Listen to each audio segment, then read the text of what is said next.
नमस्कार साथियों, आप देख रहे हैं यूपी समाचार। यहाँ पर आपको 20 मिनट में यूपी की 50 बड़ी खबरें मिलेगी, तो वीडियो को पूरा जरूर देखें। आज की पहली खबर, यूपी सरकार ने पेंशन को लेकर रातों रात बदला पुराना नियम। शासन ने वृद्धावस्था पेंशन योजना के मानकों में आंशिक बदलाव करते हुए आधार कार्ड पर लिखी जन्म तिथि को अमान्य कर दिया है। अपर मुख्य सचिव एल वेंकटेश्वर लू ने इस संदर्भ में 12 मार्च को पत्र जारी कर जानकारी दी है। पत्र के मुताबिक आवेदन पत्र के सभी कालमों को भरना अनिवार्य होगा। आवेदक की आयु के प्रमाण पत्र के रूप में परिवार रजिस्टर की प्रमाणित प्रति एवं शैक्षिक अर्हता से संबंधित प्रमाण पत्र में अंकित जन्म तिथि मान्य होगी। इस संदर्भ में आधार कार्ड में लिखी गई जन्म तिथि अब मान्य नहीं होगी। यूपी में आज से बारिश होने का अलर्ट, आंधी चलने का भी अनुमान। यूपी में भीषण गर्मी पड़ रही है। सीजन में पहली बार पारा 40 डिग्री सेल्सियस पार कर गया है। मौसम विभाग ने कल से कई इलाकों में बारिश और ओले गिरने का अलर्ट जारी किया है। कई इलाकों में बिजली गिरने और आंधी चलने की भी चेतावनी जारी की गई है। वहीं आज से प्रदेश के पूर्वी और पश्चिमी इलाकों में बारिश की संभावना है। इस दौरान 40 से 50 किलोमीटर प्रति घंटे की स्पीड से हवाएं चलेंगी। ओले भी गिरेंगे। मौसम में अचानक बदलाव से पारे में गिरावट होगी। रात के वक्त हल्की ठंड का एहसास होगा। यूपी में रसोई गैस सिलेंडर का संकट बढ़ता जा रहा है। कानपुर, गोरखपुर और कुशीनगर समेत कई जिलों में एजेंसियों के बाहर लंबी लाइनें लग रही। सिद्धार्थनगर में लोग रात से ही सिलेंडर के लिए गैस एजेंसी के बाहर बैठ गए। कानपुर में गैस एजेंसी के बाहर जमकर हंगामा हुआ। यहाँ सिलेंडर के लिए लाइन में लगी एक युवती ने एजेंसी कर्मचारी पर मारपीट का आरोप लगाया। सिलेंडर के लिए लाइन में लगे 73 साल के बुजुर्ग विष्णु कुमार मिश्रा फपक कर रोने लगे। सिर पकड़कर बोले, मैं सुबह 6 बजे से लाइन में लगा हूँ।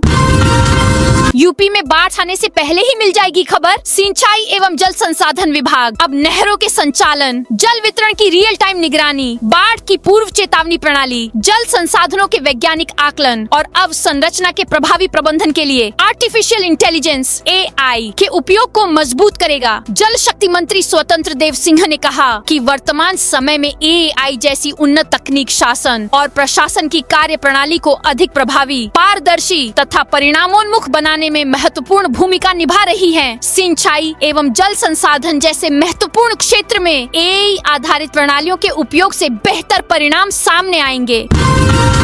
ईद से पहले मेरठ में सख्ती, 100 लोगों को रेड कार्ड नोटिस की तैयारी। ईद के मद्देनजर मेरठ पुलिस ने कानून व्यवस्था बनाए रखने के लिए ऐसे करीब 100 लोगों को चिन्हित किया है, जिन्हें जल्द ही रेड कार्ड नोटिस भेजने की तैयारी की जा रही है। पुलिस के मुताबिक इन लोगों पर पहले भी उपद्रव या त्योहारों के दौरान तनाव की स्थिति पैदा करने के आरोप में मुकदमे दर्ज हो चुके हैं।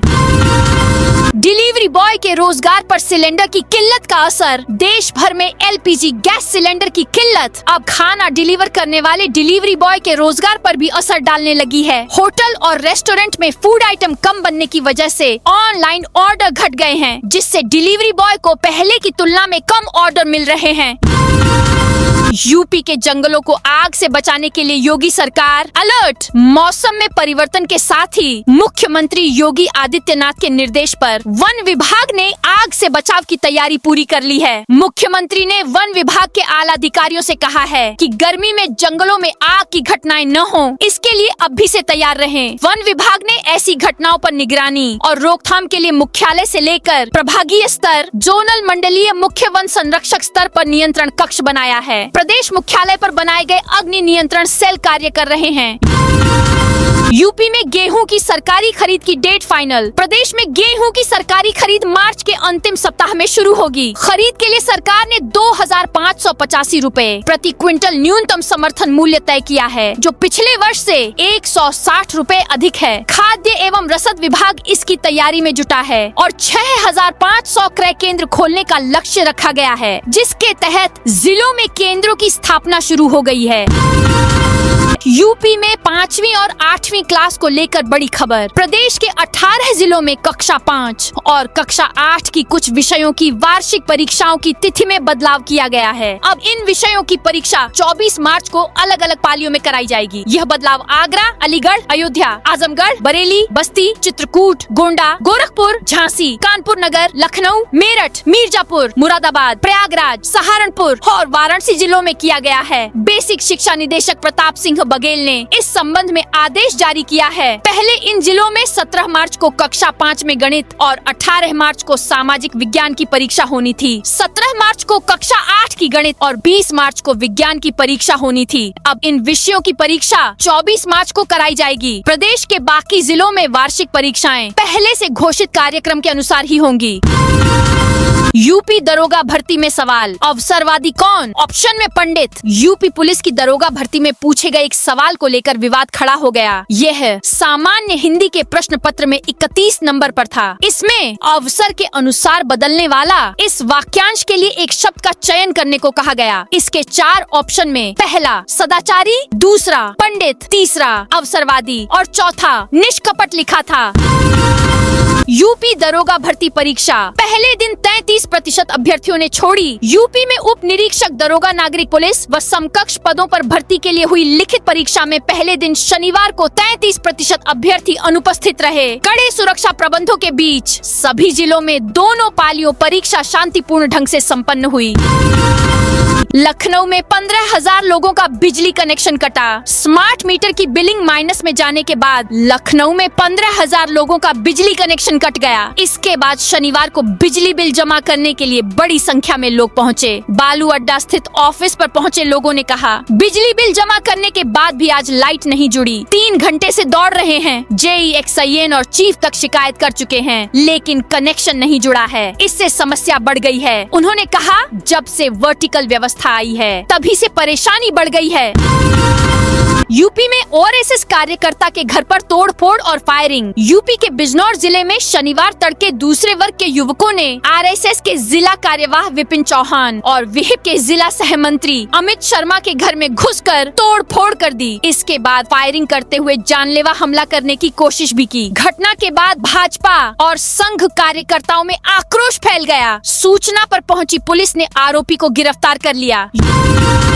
यूपी में ओला उबर चलाने के लिए 5 लाख देना होगा लाइसेंस शुल्क। यूपी में ऐप आधारित टैक्सी सेवाओं के लिए परिवहन विभाग ने उत्तर प्रदेश मोटरयान नियमावली 2026 का मसौदा जारी कर दिया है। अब ओला उबर जैसी टैक्सी कैब चलाने के लिए एग्रीगेटर कंपनियों को अनिवार्य रूप से लाइसेंस लेना होगा। 25,000 रूपए आवेदन शुल्क और 5 लाख रूपए लाइसेंस शुल्क लगेगा। 30 दिनों के भीतर मसौदे पर आम जनता व संबंधित पक्षों से आपत्तियां व सुझाव मांगे गए हैं।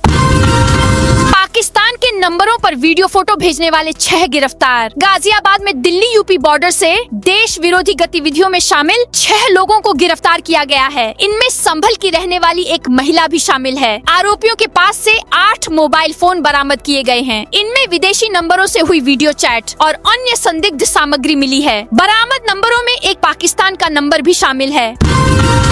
ट्रेन में नोटों का जखीरा के बाद करोड़ों के सोने के बिस्किट बरामद। उत्तर प्रदेश के वाराणसी में रेल मार्ग के जरिए हो रही तस्करी के खिलाफ चलाए जा रहे अभियान में सुरक्षा एजेंसियों को एक के बाद एक बड़ी कामयाबी मिल रही है। पंडित दीनदयाल उपाध्याय जंक्शन पर अकाल तख्त एक्सप्रेस से 1.75 करोड़ रुपए नकद बरामद होने के कुछ ही समय बाद वाराणसी कैंट रेलवे स्टेशन पर डिब्रूगढ़ नई दिल्ली राजधानी एक्सप्रेस से करोड़ों रुपए का सोना जब्त किया गया है।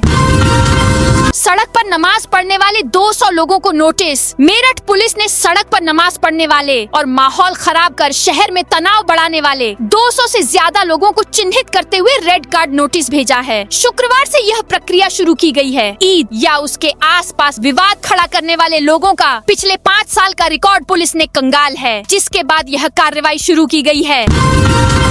समुद्री जहाजों की तोपों में लगेगी कानपुर की बैरल। अमेरिका, इजराइल और ईरान के बीच चल रही जंग को देखते हुए रक्षा मंत्रालय ने मजबूत डिफेंस सिस्टम के लिए SRGM super rapid gun mount तोप को सभी जंगी बेड़ों में लगाने को कहा है। 1 मिनट में 120 गोले दागने वाली SRGM तोप की बैरल कानपुर की फील्ड गन फैक्ट्री में बन रही है। सहारनपुर में सीएम योगी ने शाकंभरी माता के दर्शन किए। सहारनपुर में सिद्ध पीठ मां शाकंभरी देवी मंदिर में सीएम योगी आदित्यनाथ ने दर्शन किए। सीएम ने यहां पहुंचकर माता शाकंभरी देवी के दर्शन पूजन किया। इस दौरान दूर दूर से आए श्रद्धालु माता के दर्शन के लिए करीबन 2 से ढाई घंटे तक परेशान रहे। उन्हें 1 बजे से सड़कों पर रोका हुआ है। आसपास के एरिया में 5 जगह पर बैरिकेड्स लगे थे। इसके बाद सीएम योगी ने सहारनपुर के लिए करीब 75 करोड़ रुपए की विकास तथा पर्यटन परियोजनाओं की प्रगति की समीक्षा की। यूपी विधानसभा चुनाव में मोबाइल फोन को लेकर मिलेगी बड़ी राहत। उत्तर प्रदेश विधानसभा चुनाव 2027 की तैयारियों के बीच मुख्य निर्वाचन अधिकारी नवदीप रिणवा ने मतदाताओं के लिए एक बड़ी राहत भरी घोषणा की है। अब मतदाताओं को मतदान केंद्र पर अपना मोबाइल फोन घर छोड़कर आने या असुरक्षित स्थानों पर रखने की जरूरत नहीं होगी। निर्वाचन आयोग ने निर्णय लिया है कि आगामी चुनावों में मतदान केंद्रों पर मोबाइल फोन ले जाने की अनुमति होगी और बूथ के ठीक बाहर उन्हें सुरक्षित जमा करने के लिए विशेष काउंटर व व्यवस्था की जाएगी। आगरा लोक अदालत में 7,82,608 मामलों का हुआ निस्तारण। राष्ट्रीय विधिक सेवा प्राधिकरण और उत्तर प्रदेश राज्य विधिक सेवा प्राधिकरण के निर्देश पर आगरा में राष्ट्रीय लोक अदालत का आयोजन किया गया। दीवानी कचहरी सहित जिला और तहसील स्तर पर आयोजित इस लोक अदालत में 7,82,608 मामलों का निस्तारण किया गया। विभिन्न मामलों में करोड़ों रुपए की प्रतिपूर्ति और जुर्माने की राशि भी निर्धारित की गई। यूपी के बिल्डर के लिए बड़ी राहत, कम भूमि पर बना सकेंगे अपार्टमेंट। यूपी के बिल्डर को बड़ी राहत है। योगी सरकार ने शहरों में प्रधानमंत्री आवास योजना शहरी 2 में कम भूमि पर मकान और अपार्टमेंट बनाने की अनुमति दे दी है। इस योजना में न्यूनतम 3 हेक्टेयर भूमि पर आवासीय योजनाएं लाते हुए फ्लैट और मकान बनाए जा सकेंगे। वृंदावन में फर्जी दारोगा को चौकी इंचार्ज ने दबोचा। मथुरा के वृंदावन स्थित रंगजी मंदिर में चल रहे ब्रह्मोत्सव रथ मेले के दौरान पुलिस ने एक फर्जी दारोगा को पकड़ लिया। युवक अपने पिता की पुलिस वर्दी पहनकर मेले में घूम रहा था और खुद को पुलिस अधिकारी बताकर लोगों पर रौब झाड़ रहा था। पुलिस को युवक की हरकतें संदिग्ध लगीं, जिसके बाद पूछताछ करने पर पूरा मामला सामने आ गया। कानपुर के हैलट अस्पताल में अब नहीं लगेंगी लंबी लाइनें। शहर के गणेश शंकर विद्यार्थी मेमोरियल मेडिकल कॉलेज से संबद्ध LLR हैलट अस्पताल में अब मरीजों को इलाज के लिए घंटों लाइनों में नहीं जूझना होगा। मेडिकल कॉलेज प्रशासन ने अस्पताल की पूरी कार्य प्रणाली को डिजिटल करते हुए ई-हॉस्पिटल व्यवस्था लागू कर दी है। इस नई सुविधा से मरीजों के पंजीकरण से लेकर भर्ती होने और जांचों तक की प्रक्रिया बेहद आसान और तेज हो जाएगी। मुगलसराय डिपो पर लगी तेल टैंकरों की लंबी कतारें, मध्य पूर्व में बढ़ते तनाव और इजराइल ईरान युद्ध की खबरों के बीच देश में पेट्रोल और डीजल की कमी की अफवाहें फैल रही थीं। इन अफवाहों को पेट्रोलियम कंपनियों और प्रशासन ने पूरी तरह निराधार बताया है। उन्होंने स्पष्ट किया है कि भारत में ईंधन का पर्याप्त भंडार उपलब्ध है। पंडित दीनदयाल उपाध्याय नगर मुगलसराय समेत सोशल मीडिया पर पेट्रोल की कमी की अफवाहें तेजी से फैली। इन खबरों के कारण लोगों में चिंता बढ़ गई थी, जिसके चलते घबराहट में ईंधन खरीदने की प्रवृत्ति देखी गई। विकास कार्य समय पर हो, महिला श्रद्धालुओं की सुरक्षा से समझौता नहीं। मुख्यमंत्री योगी आदित्यनाथ ने शनिवार को सिद्ध पीठ मां शाकंभरी देवी दरबार पहुंचकर दर्शन किए। शाकंभरी पर्यटन क्षेत्र में चल रही विकास परियोजनाओं का स्थलीय निरीक्षण किया। उन्होंने निर्माणाधीन कार्यों की प्रगति का जायजा लेते हुए अधिकारियों को निर्देश दिया कि सभी परियोजनाएं तय समय सीमा के भीतर गुणवत्ता के साथ पूरी की जाएं। अफसरों को निर्देश दिए कि महिला श्रद्धालुओं की सुरक्षा से समझौता किसी सूरत में बर्दाश्त नहीं होगा। सफाई कर्मचारियों को यूनियन नेता हड़ताल के लिए उकसा रहे। नोएडा में सफाई कर्मचारियों को उकसाकर हड़ताल कराने और सरकारी काम में बाधा डालने के आरोप में यूनियन से जुड़े 6 लोगों के खिलाफ फेज 1 थाने में मुकदमा दर्ज किया गया है। इसके बावजूद यूनियन के कुछ नेता सड़कों पर जाकर सफाई कर रहे कर्मचारियों पर हड़ताल में शामिल होने का दबाव बना रहे हैं। इस घटना से जुड़े कई वीडियो सोशल मीडिया पर वायरल हो रहे हैं। 15 से 17 मई तक होगा 3 दिवसीय भदोही महोत्सव। भदोही महोत्सव सोसाइटी द्वारा भदोही में 15 से 17 मई तक 3 दिवसीय भदोही महोत्सव का आयोजन किया जाएगा। शनिवार को नगर के इंदिरा मिल चौराहे स्थित जीवनदीप अस्पताल में आयोजित प्रेस वार्ता के दौरान सोसाइटी के पदाधिकारियों ने इसकी जानकारी दी। राष्ट्रीय लोक अदालत में 42,000 से ज्यादा मामले निपटे। बलरामपुर में शनिवार को जनपद न्यायालय परिसर में राष्ट्रीय लोक अदालत का आयोजन किया गया। इस दौरान रिकॉर्ड संख्या में मामलों का निस्तारण किया गया और करोड़ों रुपए की धनराशि पर समझौता हुआ, जिससे वादकारियों को त्वरित न्याय मिल सका। मनोज बंसल बने नेशनल चैम्बर के अध्यक्ष। National chamber of industry and commerce के चुनाव में मनोज बंसल नए अध्यक्ष चुने गए हैं। शनिवार को वाटरवर्क्स स्थित उग्रवन में हुई मतगणना में उन्होंने अपने प्रतिद्वंद्वी मनोज गुप्ता को 18 मतों से हराया। मनोज बंसल को 558 और मनोज गुप्ता को 539 वोट मिले, जबकि 5 मत निरस्त कर दिए गए। बदायूं में HPCL प्लांट में बनेगी पुलिस चौकी। बदायूं के HPCL प्लांट को भयमुक्त माहौल में संचालित करने के लिए एक पुलिस चौकी स्थापित की जाएगी। 2 दरोगा और 8 पुलिस वालों की तैनाती होगी। जिलाधिकारी अवनीश राय और वरिष्ठ पुलिस अधीक्षक अंकिता शर्मा ने प्लांट का निरीक्षण कर वहां फिलहाल तैनात पुलिस कर्मियों को सुरक्षा व्यवस्था चौकस रखने के निर्देश दिए हैं। वहीं सीएम योगी ने मामले की जाँच के लिए SIT बनाई है।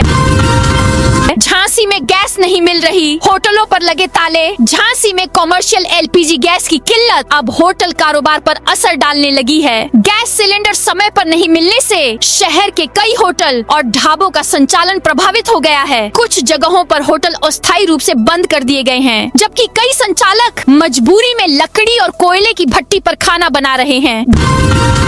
घाटमपुर में इंटरलॉकिंग सड़क निर्माण का शिलान्यास। घाटमपुर विधानसभा क्षेत्र में विकास कार्यों की कड़ी को आगे बढ़ाते हुए नगर पालिका परिषद घाटमपुर में एक और महत्वपूर्ण पहल की गई। मुख्यमंत्री नगरीय अल्प विकसित एवं मलिन बस्ती विकास योजना के अंतर्गत आश्रय आवास योजना की आंतरिक गलियों में इंटरलॉकिंग सड़क निर्माण कार्य का शिलान्यास किया गया। इस विकास कार्य का शिलान्यास घाटमपुर विधायक सरोज कुरील ने किया। उन्होंने कहा कि उत्तर प्रदेश के मुख्यमंत्री योगी आदित्यनाथ तथा नगर विकास मंत्री A.K. शर्मा के मार्गदर्शन में क्षेत्र में लगातार विकास कार्य कराए जा रहे हैं।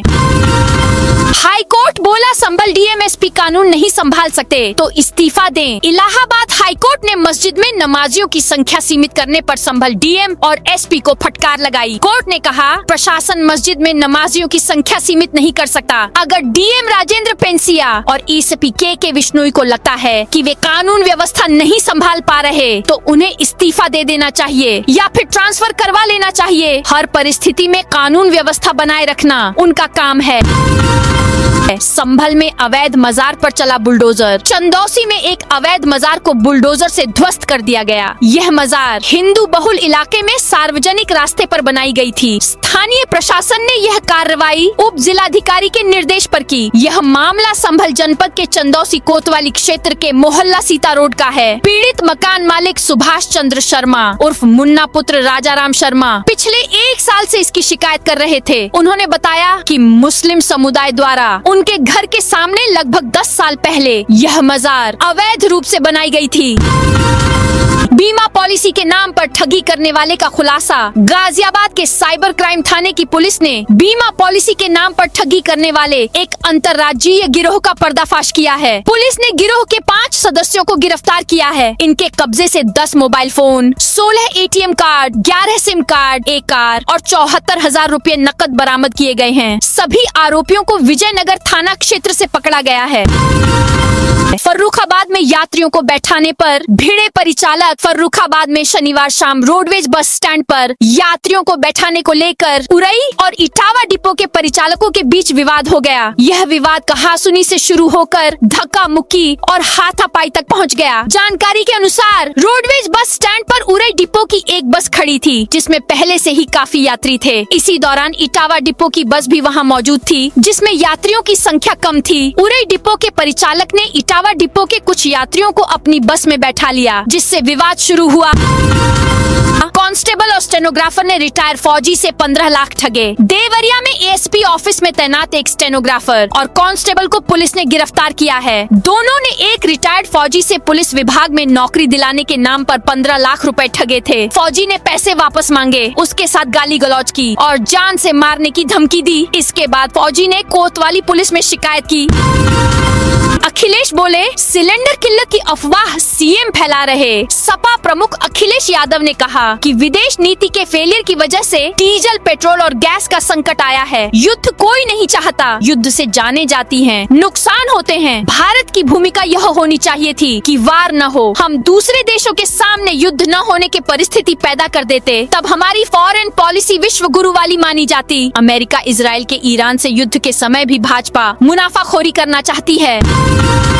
कोल्ड स्टोरेज में अमोनिया गैस रिसाव 4 घंटे हड़कंप। उत्तर प्रदेश के फतेहपुर जिले के धाता विकास खंड के देवरार गांव स्थित अभय कोल्ड स्टोरेज में शुक्रवार रात करीब 9 बजे अमोनिया गैस का रिसाव हो गया। मशीन रूम में लगे एक पाइप में तकनीकी खराबी के कारण अचानक गैस लीक होने लगी, जिससे आसपास के क्षेत्र में तेज गंध फैल गई। गैस की गंध महसूस होने पर कोल्ड स्टोरेज के ऑपरेटर को सबसे पहले घटना की जानकारी हुई। उसने तत्काल कोल्ड स्टोरेज मैनेजर सौरभ को सूचित किया। सूचना मिलते ही प्रशासन और फायर ब्रिगेड को अवगत कराया गया, जिसके बाद राहत और बचाव कार्य शुरू किया गया।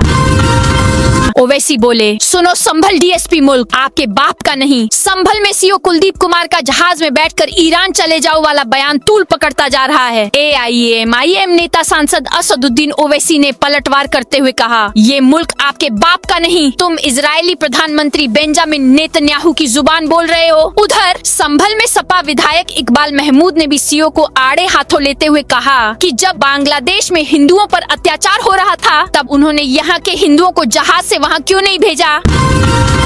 राहुल गांधी पर भड़की मायावती कहा, जिसका विरोध करने के लिए बसपा बनी। बसपा सुप्रीमो मायावती कांग्रेस नेता राहुल गांधी पर भड़क गई हैं। उन्होंने शनिवार को कहा, जिस कांग्रेस की दलित विरोधी सोच के चलते बसपा का गठन हुआ, जिसने कांशीराम के निधन पर राष्ट्रीय शोक घोषित नहीं किया, और वही कांग्रेस उन्हें भारत रत्न देने की बात कर रही है। इसीलिए कांग्रेस से सावधान रहने की जरूरत है। तो दोस्तों, यह थी आज उत्तर प्रदेश के सभी जिलों की दिन भर की ताजा और बड़ी खबरें।